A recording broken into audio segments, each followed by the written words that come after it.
Obrigada, boa noite a todos. Quando me ofereceram para estar aqui no dia de hoje, eu não imaginava estar enlutada. E foram duas perdas próximas e uma hoje, no dia de hoje. Mas faz parte, né? Então, mais do que nunca, a lição serve para mim. Para a gente iniciar, como hoje é feriado, a gente está assim num ritmo diferente, eu trouxe tem umas imagens e uma fala que elas são produzidas na nossa casa, lá no Amor e Humildade. E é um trabalho muito bonito, quem até tiver interesse de ver, tem outras mensagens. Nós temos uma página no Instagram e na página no YouTube, né, do Centro Espírita Amor e Humildade do Apóstolo. Então nós vamos ouvir primeiro para a gente refletir, porque tudo aquilo que a gente vê com áudio e visual sempre fica mais fixo na nossa mente, né? Então vamos apreciar. Chegadas e partidas. Quando observamos da praia um veleiro a afastar-se da costa, navegando o mar adentro, impelido pela brisa matinal, estamos diante de um espetáculo de beleza rara. O barco, impulsionado pela força dos ventos, vai ganhando o mar azul e nos parece cada vez menor. Não demora muito e só podemos contemplar um pequeno ponto branco na linha remota e indecisa, onde o mar e o céu se encontram. Quem observa o veleiro sumir na linha do horizonte certamente exclamará: já se foi. Terá sumido?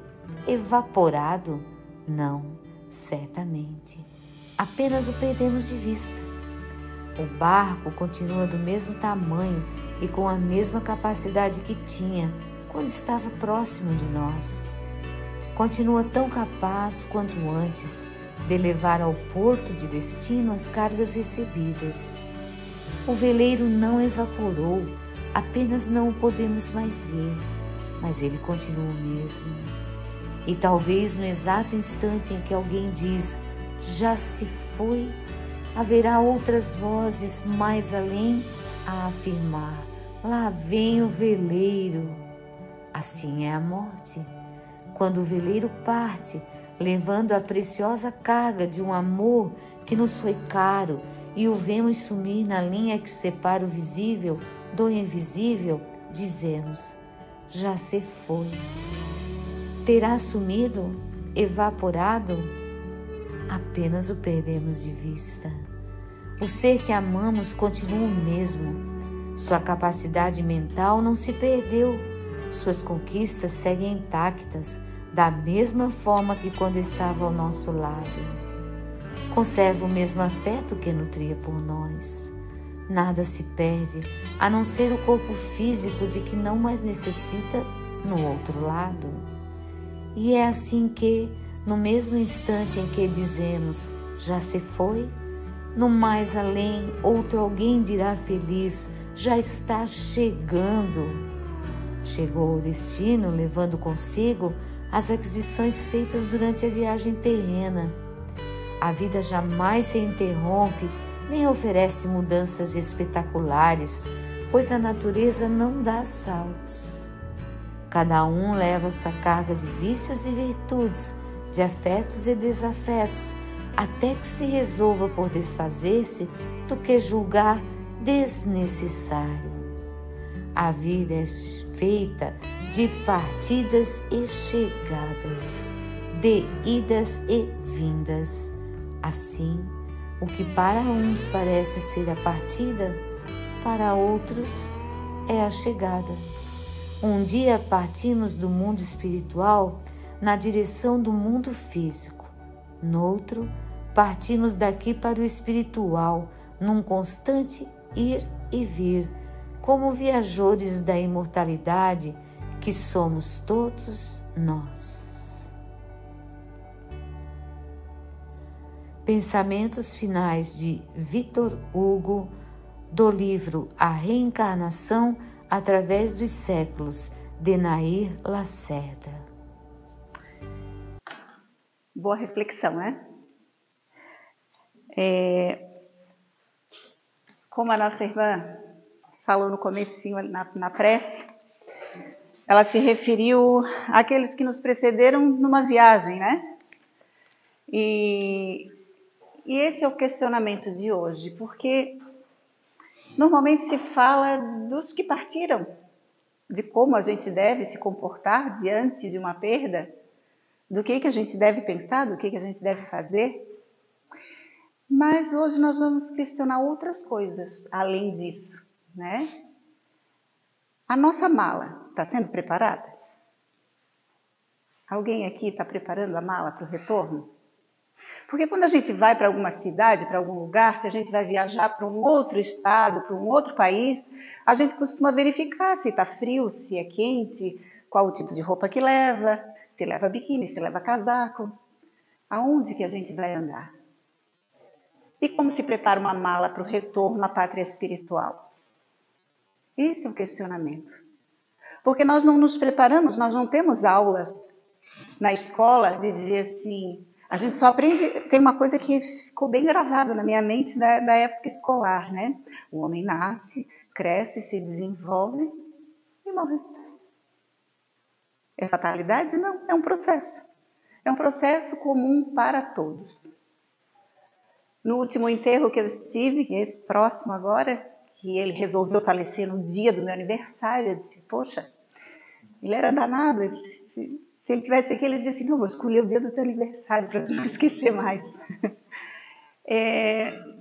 Estávamos lá e ele no caixão, e meu marido olhou e disse assim, nossa, qualquer dia sou eu lá. Disse, nossa senhora, que coisa. E a gente não para pensar nisso, porque realmente daqui a pouco sou eu também. É cada um de nós que vai estar ali naquela situação. A gente cuida aqui na Terra do nosso corpo físico, a gente cuida da alimentação, a gente vai ao médico, mas o que a gente precisa cuidar para que a gente retorne? Allan Kardec ele trouxe uma infinidade de ensinamentos nesses 5 livros no Pentateuco kardeciano, que nos instrui, nos orienta para que a gente tenha um retorno tranquilo. Porque ninguém vem fadado para a Terra a sofrer. Jamais. Deus nos dá a oportunidade para que a gente seja feliz. Nós é que costumamos complicar a situação e escolher meios que nos levam sempre a algum tropeço. Então, no livro que é Espiritismo, capítulo 2, no item 12, diz assim, a morte é apenas a destruição do envoltório material, que a alma abandona como faz a borboleta com a crisálida, conservando, porém, seu corpo fluídico ou perispírito. Tão simples, né? Troca, se bem que chega uma época que é bom mesmo, né? Porque Deus faz as coisas certas, né? A gente se assusta muito com aquele que vai jovem, mas quem alcança uma idade, né, maior, lá, os 80, porque hoje para estar velhinho tem que estar com 90, né? Meu pai vai fazer 90 anos e ainda dirige, então, ainda a gente está usando o nosso tempo aqui de uma maneira boa. Mas para que a gente chegue nessa idade de uma maneira com que a gente tenha esse aproveitamento, a gente tem que tomar certos cuidados, né? A gente precisa cuidar desse corpo, porque trocar como a borboleta, trocar de corpo, né? Joga um fora e, nossa, sai serelepe do outro lado, né? Porque é para ser assim. Por que a gente gosta de dormir? Alguém aqui não gosta de dormir? Eu tenho uma amiga que ela diz que ela não gosta, ela diz que é perda de tempo. Mas a maioria das pessoas gosta de dormir, porque quando a gente dorme, a gente exercita o desencarnar. E lá do outro lado é melhor do que aqui. Nós somos mais leves, nós não temos o peso dessa carcaça pesada aqui. Então, do outro lado é melhor. Só que nós temos uma consciência daqui, quando estamos aqui. E isso é um processo que é para que a gente tenha apego à Terra, porque senão todo mundo ia querer ir embora antes do tempo. E não, a gente quer estar aqui, a gente quer viver um pouco mais. Se uma doencinha aparece, a gente já fica com o sinal, né, ligado, porque a gente quer ficar aqui. Né? Então, esse é o processo. Na visão espírita, já no começo da palestra, a gente já vai dizer como é que é a visão espírita. No Espiritismo de Kardec, esse talvez seja um dos pilares principais que sustentam a sua doutrina. A de que a morte não é o fim. A morte se torna um acontecimento futuro inevitável a partir do nascimento. Ou, como se diz no provérbio, para morrer, basta estar vivo. Né? Não é o fim.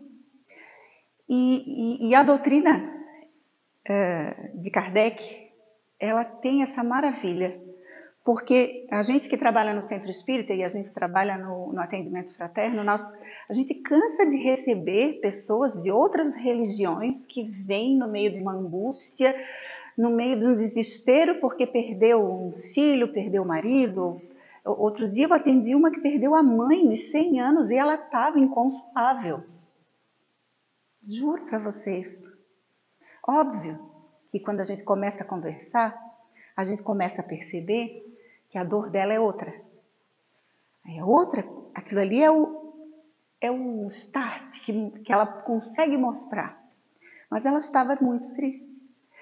E quando a gente traz para uma mãe a possibilidade de reencontrar esse filho, de saber que ele está vivo, porque ele viram ali no veleiro, a gente olha ele indo embora, não vejo mais. Ele deixou de existir? Não. Só não está ao meu alcance da minha visão. Quando a gente está num quarto e o filho está dormindo no outro, a gente também não está vendo, mas a gente sabe que ele está ali. E é essa certeza que a gente tem que ter, de que o nosso ente querido está ali do outro lado. Né? E como eu pensei muito em tudo isso nos últimos dias, até por outras coisas que eu tenho vivido, eu fiquei pensando assim, até por uma fala dele. Ele disse assim, olha, porque eu já fui convidada a falar num dia de um velório, né? Aí disse assim, olha, mais uma para minha lista, né, de atividades. Quando acabei de falar, meu irmão veio para mim e disse assim, tá contratada. Tu basta falar no meu, digo, se tu fores antes, até posso, né? E aí, ele disse assim para mim, pelo amor de Deus, tu não fala como se eu fosse um santo. Porque quando morre, a gente esquece de todos os defeitos, e isso que veio hoje na minha mente. E deve ser. Mas deve ser um exercício diário nosso. Não de quando o nosso ente querido parte. A gente deve esquecer as coisas erradas que as pessoas fazem. A gente deve enaltecer as coisas boas.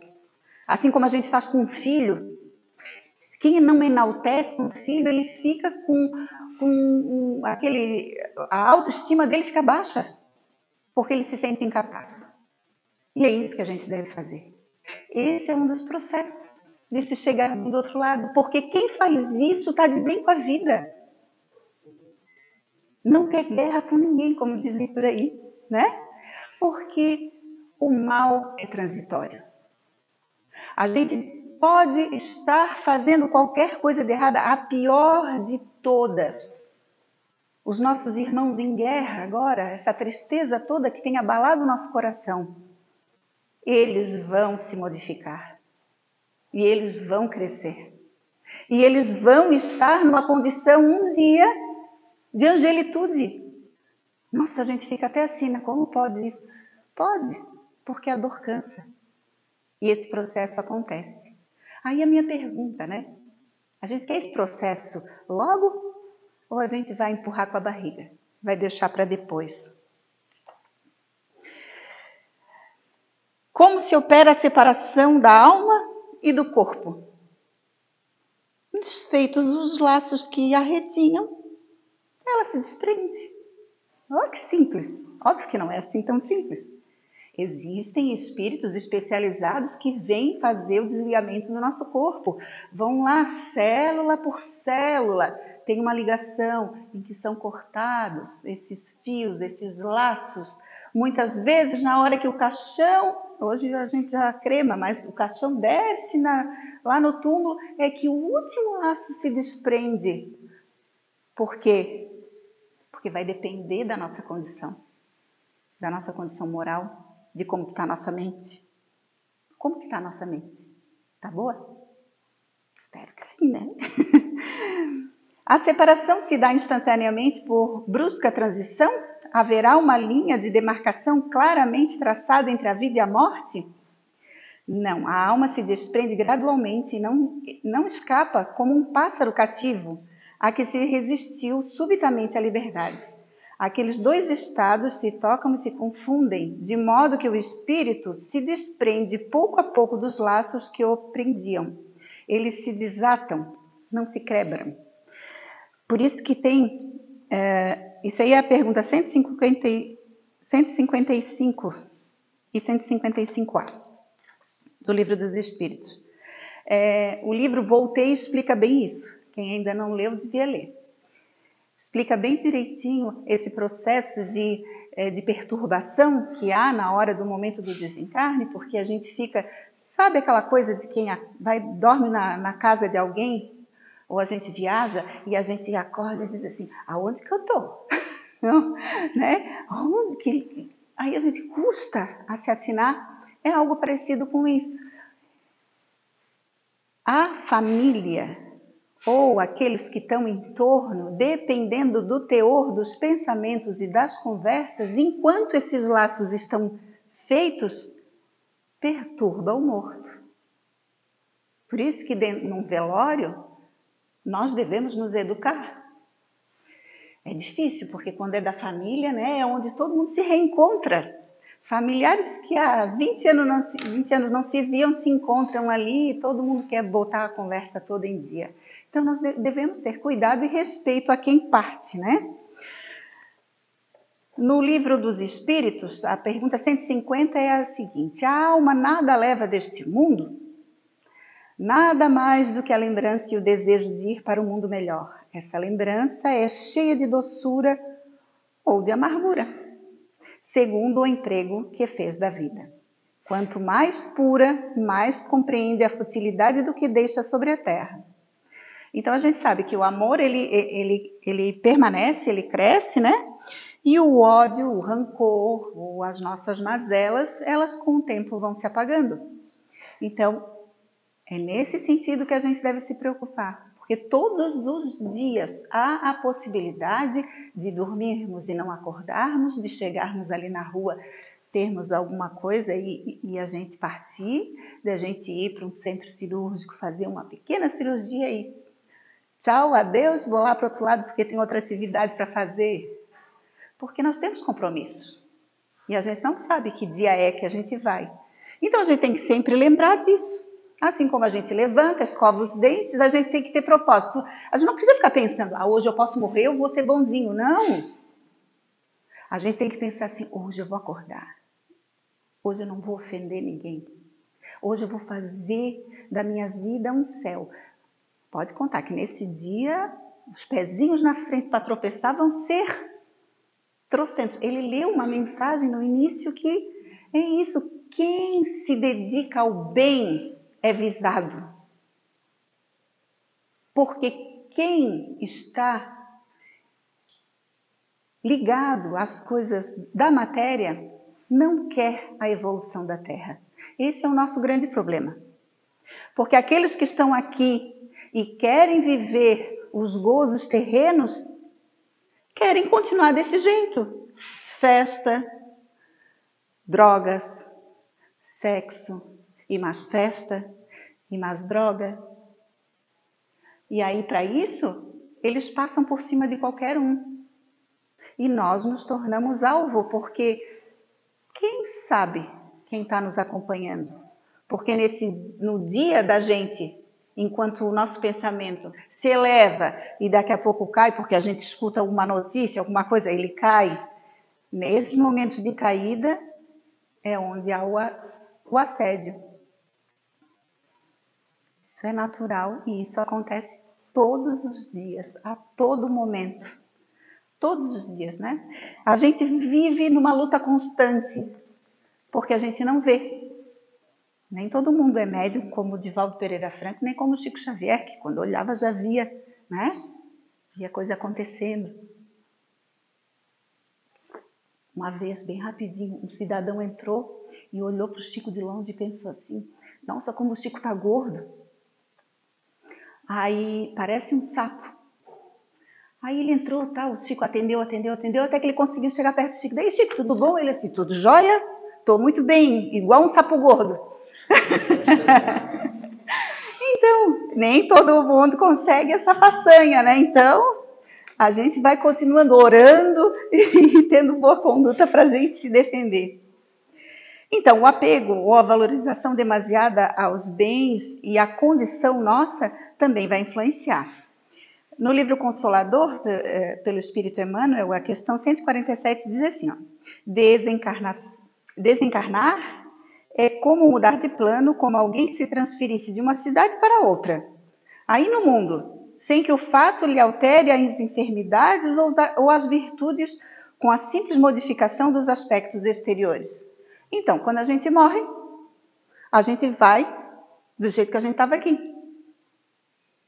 Bonzinho, ruinzinho, cheio de raiva, querendo o mal de alguém, ou querendo o bem, ou sendo caridoso, doente. Levamos todas as sensações. É um processo. Quem desencarna por um processo de doença dolorosa, se não tiver num patamar mais elevado, ele leva consigo os sintomas. O espírito não sente dor. Mas nós somos tão teimosos, que a gente consegue levar daqui todas as impressões que a gente tem aqui. Por quê? Pela falta de conhecimento, pela falta de prece, pela falta de orientação. Aí a gente leva todos os sintomas. A gente se atende no trabalho mediúnico, o espírito vem, meu coração, meu peito está explodindo, estou com muita dor. E o médium sente, estou com muita dor de cabeça.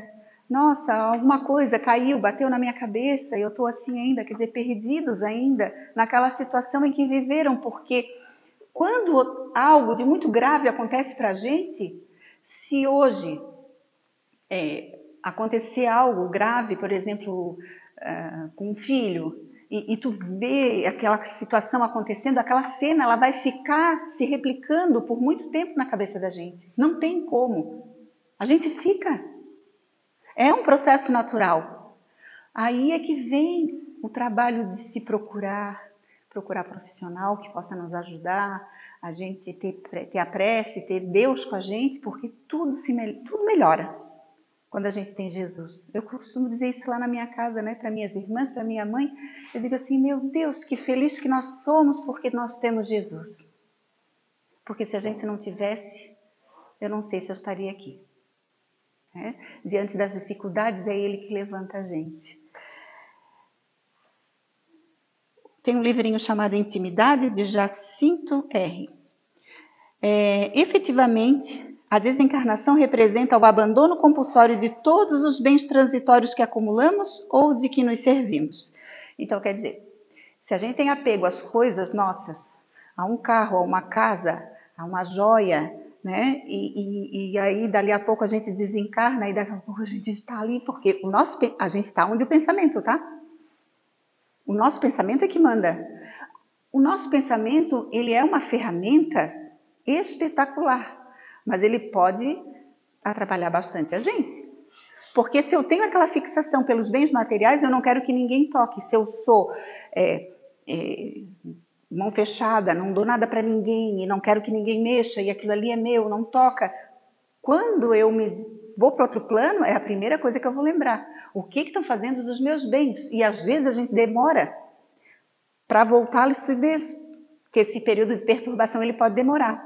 Aí a criatura, quando volta para casa para olhar os seus bens, as coisas já foram vendidas, e esse espírito entra em desespero. Então, essa também é uma condição de que a gente deve se preocupar. Não ter apego às coisas materiais. A gente deve cuidar, deve ter zelo, mas não em demasia.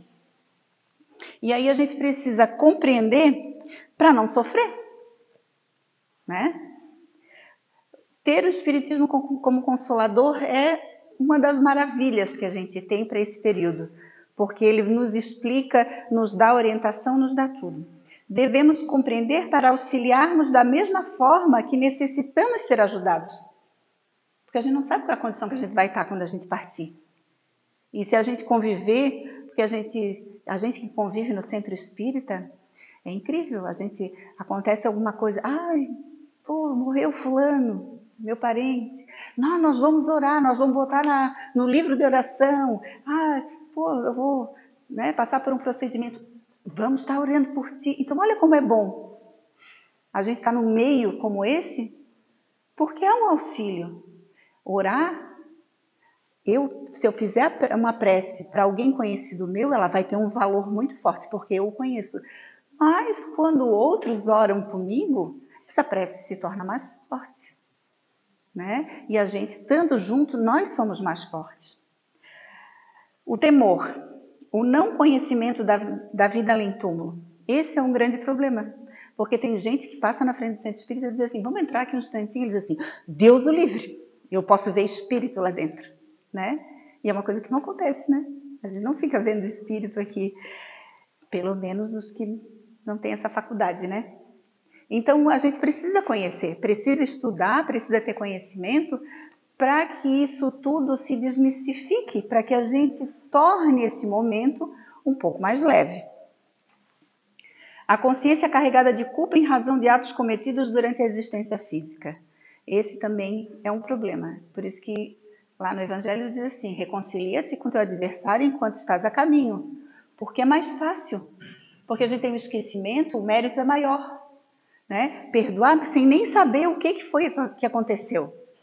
Porque a gente tem animosidades com algumas pessoas que a gente nem sabe explicar. Não sei por que não gosto.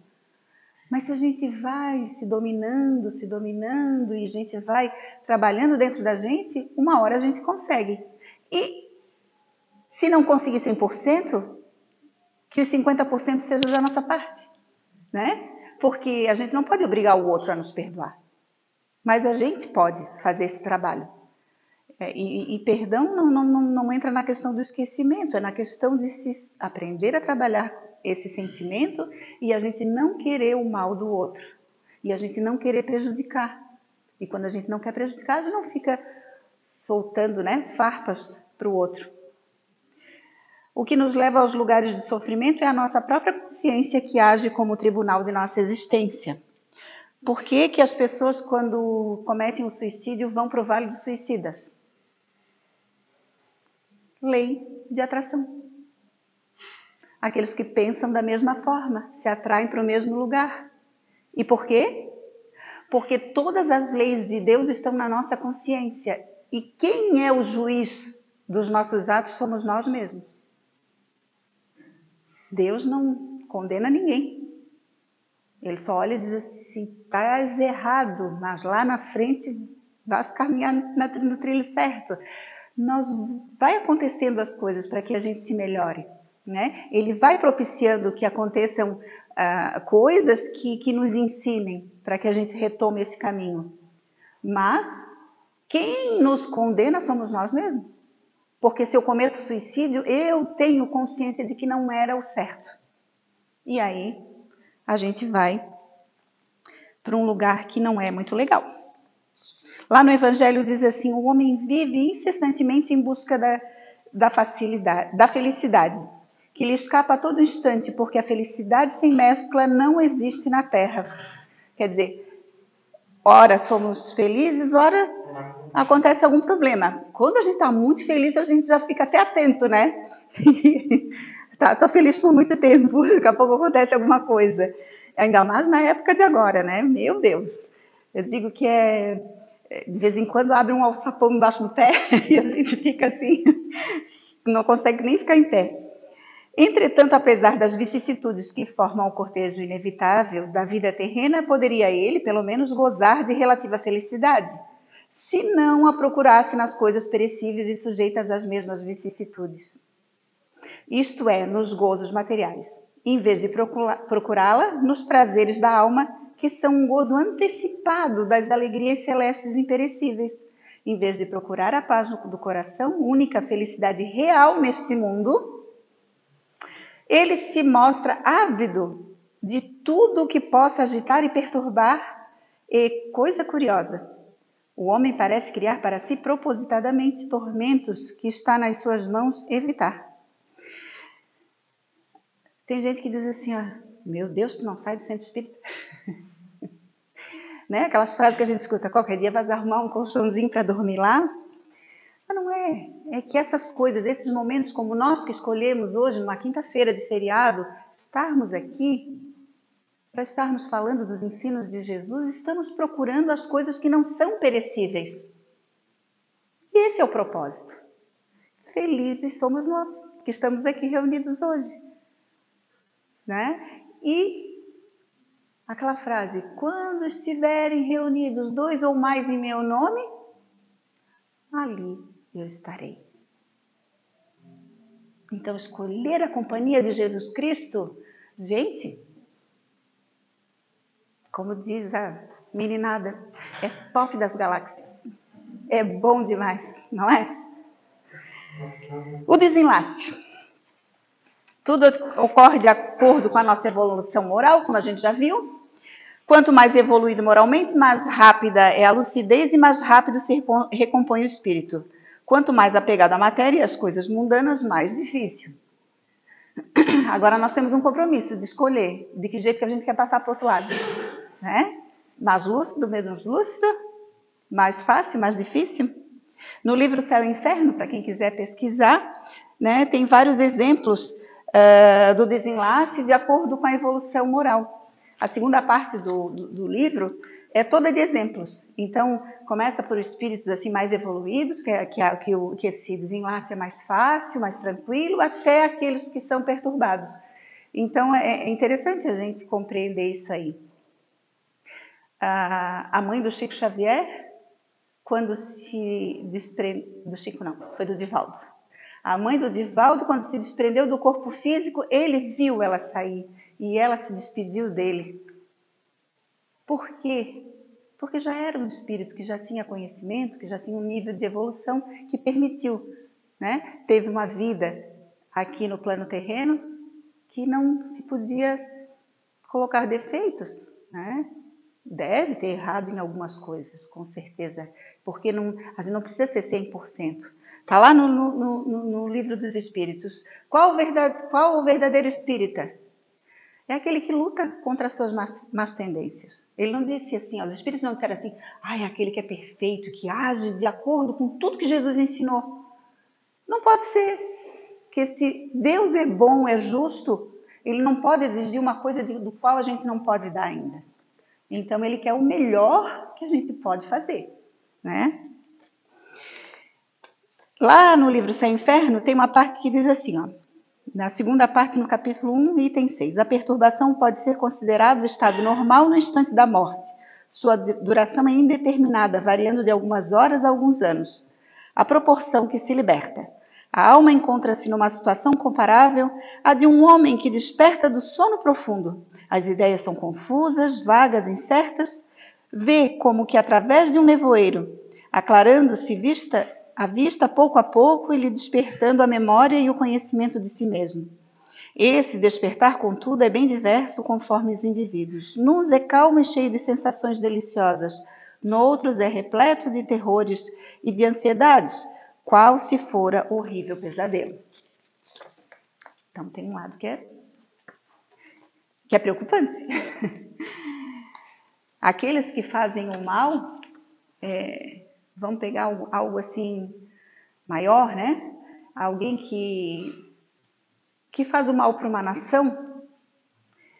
Essas criaturas, elas criam tantos adversários, porque uma hora todo mundo vai para o outro lado, que normalmente Deus tem que ser misericordioso com essas criaturas quando eles partem, para colocá-los em lugares de refúgio, prisões solitárias, porque o processo de obsessão seria tão forte, num nível tão absurdo que atrasaria, olha, não dá nem para a gente dizer o tempo, mas por milênios, uma criatura dessa para ele poder se reerguer.